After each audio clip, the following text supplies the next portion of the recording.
breakout sessions because the majority of the people on this call have spent time doing dedicated research to really ask the residents on this call about their experience and how it has benefited their time.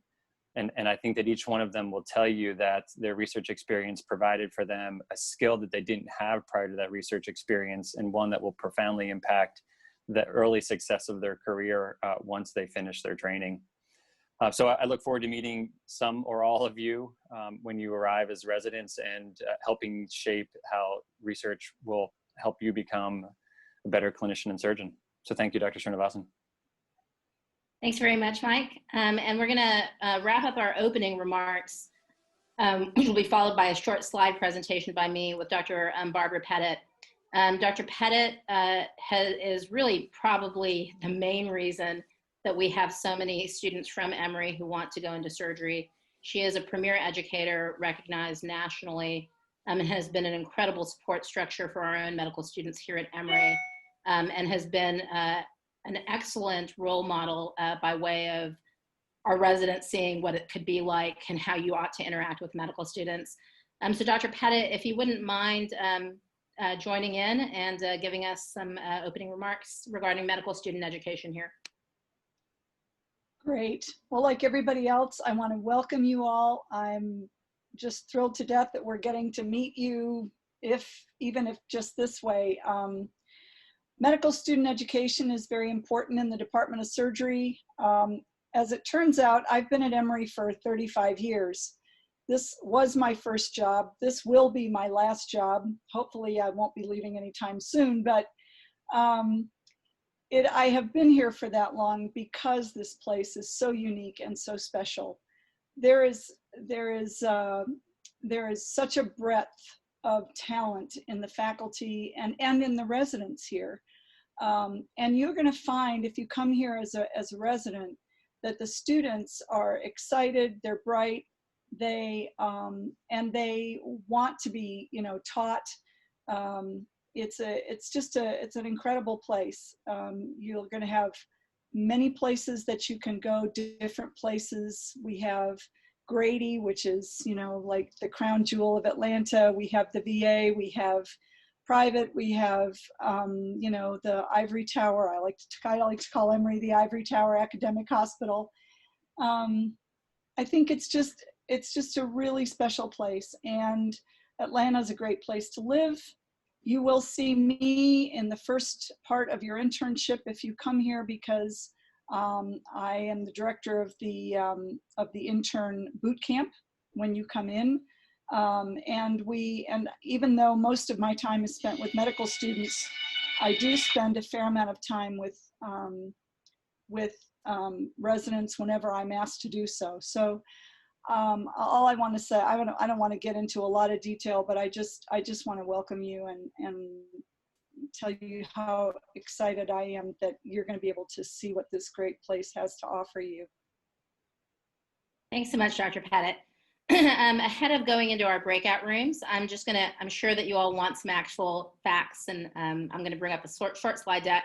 One thing I would personally like to say is one of the great pleasures of being at this place is that you're surrounded by an astounding amount of world-class talent, but people don't tell you that all the time. They don't have to wear that on their sleeves. They're just really fun and decent people to be around, and it's a real pleasure to work with all these folks. And it's certainly one of the things I love about this place. So let me pull up a short slide presentation so that you all have some questions that you can ask when we go into the breakout rooms. All right, so our clinical experience here. And this is actually just who we are and where we're from. A tribute to our residents who actually ran this poll during our last RAC meeting and put all this data together. You can see that a number of our residents come from the Southeast, but we have people internationally and from throughout the country, and we embrace having folks from all over the place come join us here. Just by way of some basic stats, if you take a look over the last 5 years about the number of residents that we have per year, we have 10 clinical residents, categorical residents per year. One of those residents, starting last year, will be designated into a global/rural surgery training track. And that decision is typically made during training. You'll see that we have anywhere from about 20 to 25% of our class at research in one time. The vast majority of our residents who decide to go into research will go in after their PGY2 year, with a few exceptions, typically the trainees who are interested in going to pediatric surgery, who often go in after their third year instead. And you'll see that of our residents, and this has been a change, I would say when I finished my training here in 2006, so a long, long time ago, probably the vast majority, I think 2 people in my class went into fellowship. And we now have, you know, nearly 100%, 90 to 100% of our residents who go into fellowship training. And I think that's the norm nationally, and it has been that way for at least the last couple of years. We've got a really comprehensive clinical experience. It's a variety of hospitals with a ton of different specialty and solid general surgery exposure. A lot of high acuity care patients with high injury severity scores. You come out of this place feeling trained to do anything. I don't think that I've ever been shocked by the level of illness that I've seen in a patient, because I saw all of it training here. So where do we rotate? For the longest time, our main academic center of the residency, where residents have spent about 30 to 40% of their time, is the main Emory University Hospital, which is a 1,750 bed campus with about 24,000 admissions, designated Winship Cancer Institute, which is NCI designated. It's ranked #1 in Atlanta and Georgia by US News and World Report. A number of our specialties go through here. So we have acute surgery, MIS and general surgery, colorectal, hepatobiliary transplant, what we call BME, breast melanoma endocrine, vascular, thoracic, surgical ICU, and then some subspecialties, plastics and urology. And as I mentioned, depending on your year of training, you'll spend anywhere from a third of the year to half your year here. Grady, which is an academic safety net hospital and one of the premier institutions as an academic safety net hospital in the country. I'm going to be honest with you. I originally came to Emory to be a neurosurgery resident, and I loved the general surgery program so much that I made the decision to switch into general surgery. The place that I heard about before I came down here to interview the most was actually Grady, renowned for its burn center, as well as its level 1 trauma center prowess.